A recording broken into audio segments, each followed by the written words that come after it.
Perdana Menteri Datuk Seri Anwar Ibrahim nasihati agar pelajar Universiti Malaysia Sabah UMS yang terlibat dalam insiden kontroversi baru-baru ini tidak dikenakan tindakan dibuang universiti.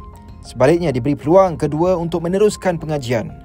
Perkara itu dimaklumkan Menteri Pengajian Tinggi Datuk Seri Zamri Abdul Kadir menerusi satu hantaran di Facebook selepas berkongsi pandangan Anwar yang menekankan kepentingan masa depan pelajar berbanding hukuman yang terlalu keras.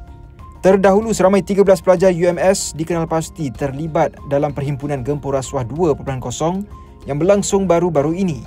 Perhimpunan itu tular apabila 2 pelajar dilaporkan membakar karikatur wajah Perdana Menteri sekaligus mencetuskan reaksi tegas daripada pihak universiti.